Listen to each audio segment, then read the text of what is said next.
The chair was high-backed, upholstered in a deep oxblood leather that had been worn smooth by decades of friction against a tailored wool suit. It sat at the head of the table in the back room of the Flash Inn, a room where the air usually hung heavy with cigar smoke and the weight of absolute silence. But tonight, the air was vibrating. It was 3 days after the funeral. 3 days since the soil of Woodland Cemetery had accepted the body of the man who had been the gravity of Harlem. There were 6 men sitting around the table. They were hard men, men with scars on their knuckles and ambition burning holes in their stomachs. They were the lieutenants, the captains, the heirs apparent. They were looking at that empty chair as if it were a throne made of gold, waiting for someone to claim it. But no one sat down. They stood around it, circling, their eyes darting from the leather seat to each other, measuring the distance, calculating the risk. Outside, the summer heat of 1968 was boiling the asphalt. Inside, the temperature was freezing. A glass shattered. It wasn't thrown in anger, not yet. It was just a slip of a sweaty hand, a nervous twitch from a man who had never been nervous when the old man was alive. The sound of the breaking glass was like a gunshot in a library. Everyone flinched. And in that collective flinch, the truth revealed itself. They weren't wolves fighting for the alpha spot. They were orphans. They were terrified children who had suddenly realized that the roof had been ripped off the house and the storm was coming. One of them, a man known for his quick temper, reached for a bottle of scotch. His hand was shaking. He poured a drink and the liquid splashed over the rim, staining the mahogany table. He looked at the stain and then looked at the empty chair. "He ain't comin' back," he whispered, the words sounding less like a statement and more like a prayer for help that would never be answered. If you're drawn to the untold power stories of Harlem and the men who ruled without noise, you're already in the right place. This is Bumpy Johnson Files. Subscribe and tell us in the comments where you're watching from and what time it is right now. The history books will tell you that the heroin epidemic of the 1970s was a chemical disaster, a result of international supply chains and failed government policy. They will show you the statistics of the overdoses, the mugshots of the flashy new dealers in their mink coats and Superfly cars. They will tell you that crime exploded because the economy collapsed. But the files that were never opened, the whispers that were never recorded, tell a different story, a simpler, colder story. The city didn't break because of drugs. The city broke because of a vacancy. The history books erased the reality of the ecosystem. They want you to believe that Bumpy Johnson was just a criminal who died, but in reality, he was a dam.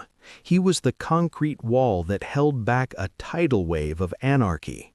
And when he died, the engineers of the underworld didn't replace the dam, they just tried to swim in the flood.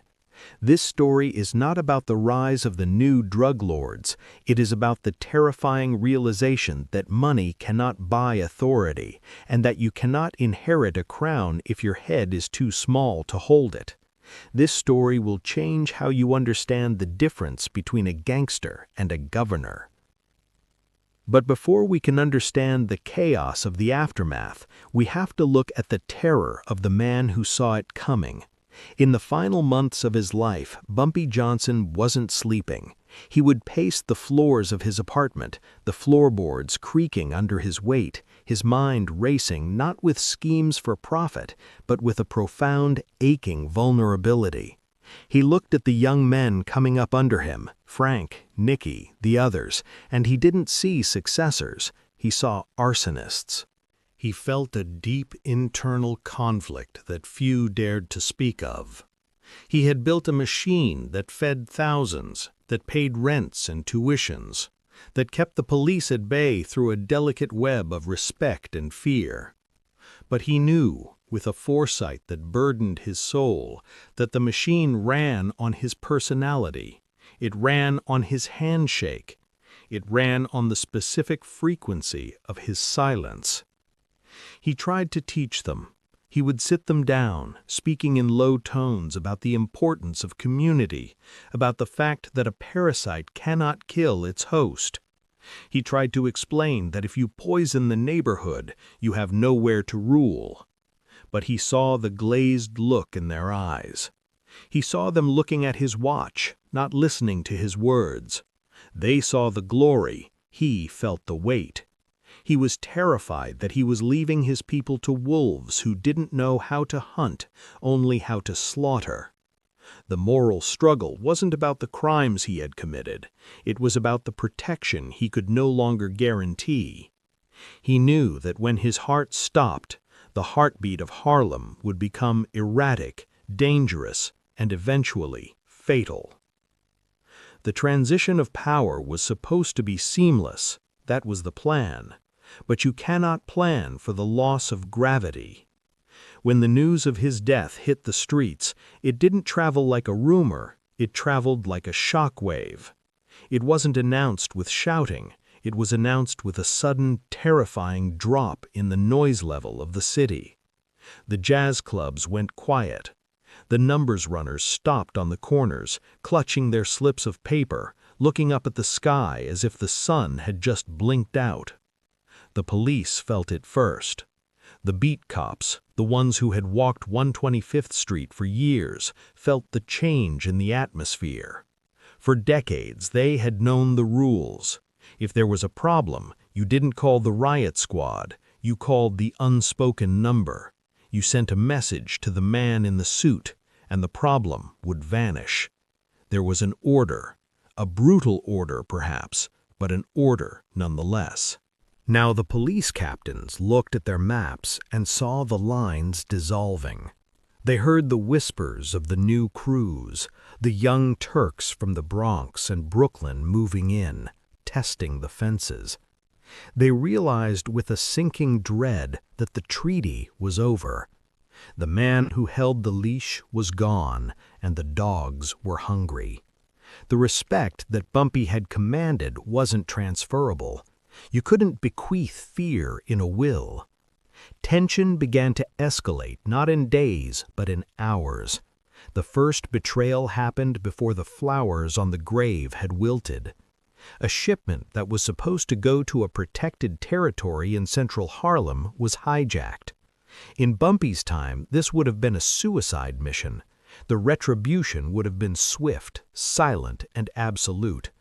But this time, nothing happened. The hijacker, a low-level freelancer, waited for the hammer to fall. He waited for the black sedan to pull up. He waited for the knock on the door. But the knock never came. And in that silence, the message was broadcast to every criminal in the 5 boroughs.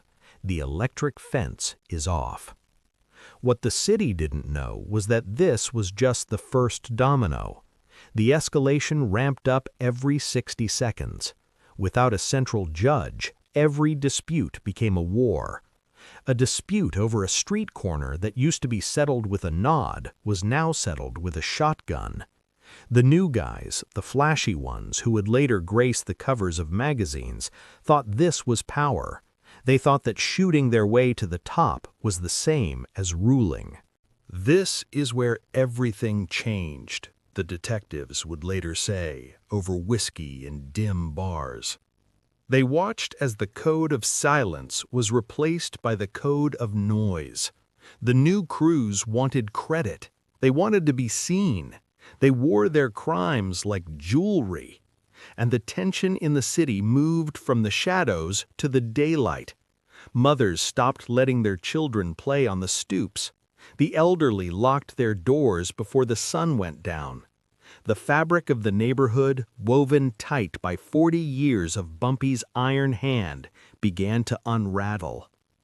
But the real danger wasn't the violence, it was the greed. Bumpy had always understood that you have to leave enough on the table for everyone to eat. The new generation wanted the whole plate. They started cutting the product, mixing it with poisons to stretch the profit. They started selling to their own neighbors, their own families. The heroin epidemic wasn't just a flood of drugs, it was a failure of regulation. As the months dragged on, the city waited for someone to step up. They waited for Frank Lucas to establish order. They waited for Nicky Barnes to create a council.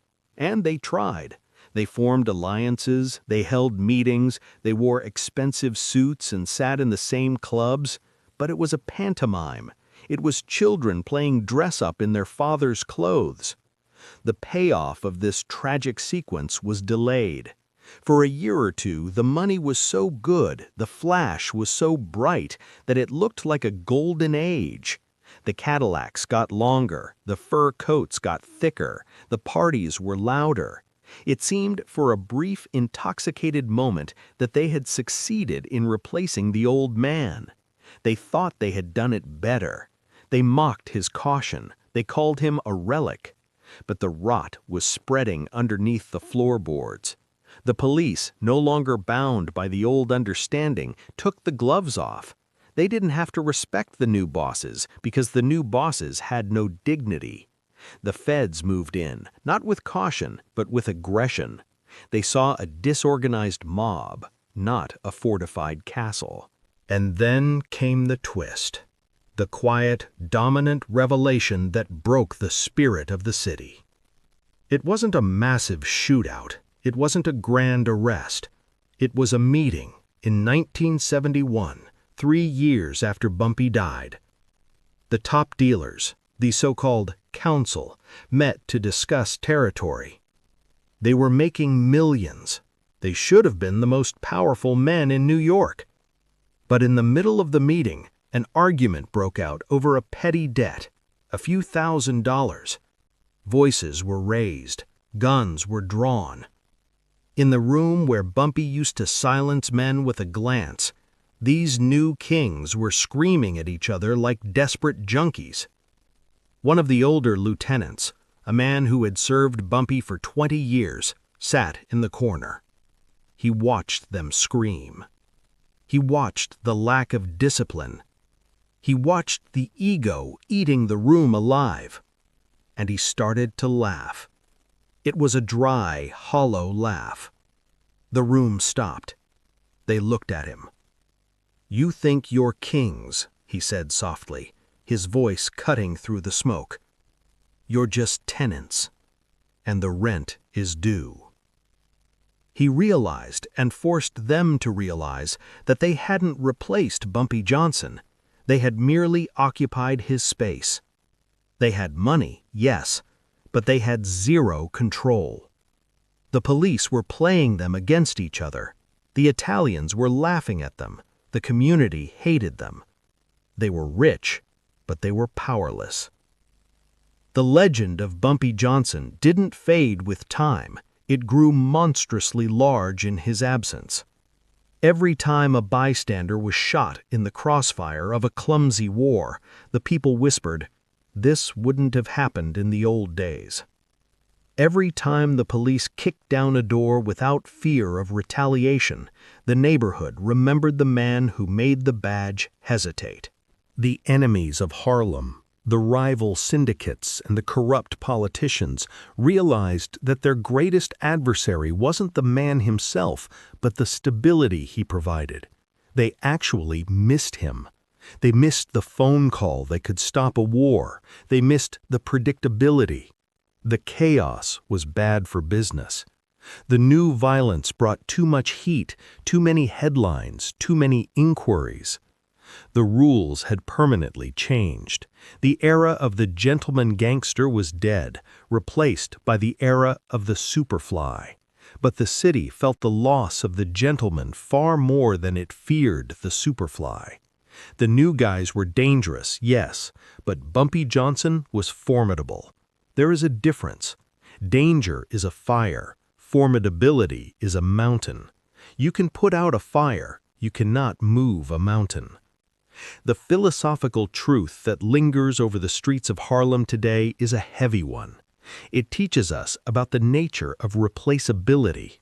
We live in a world that tells us everyone is replaceable, that the machinery of society is just cogs and gears. But Bumpy Johnson proved that the great man theory applies even to the underworld. True power is not a function of position, it is a function of character. You can give a man the title, you can give him the office, you can give him the army, but you cannot give him the gravity. You cannot give him the vision to see around corners. Bumpy Johnson was never replaced because he wasn't a job title, he was a force of nature. And when a force of nature disappears, nature doesn't fill the void, it simply leaves a scar. The chaos that followed his death was the city's way of grieving, a violent, thrashing tantrum of a world that had lost its father and found itself left with only stepchildren who cared more about the inheritance than the family. New York felt it. It felt it in the sirens that never stopped wailing. It felt it in the blood that wouldn't wash off the sidewalks. It felt it in the emptiness of a throne that was too big for anyone else to sit in. This is Bumpy Johnson Files. Subscribe for the stories history tried to bury.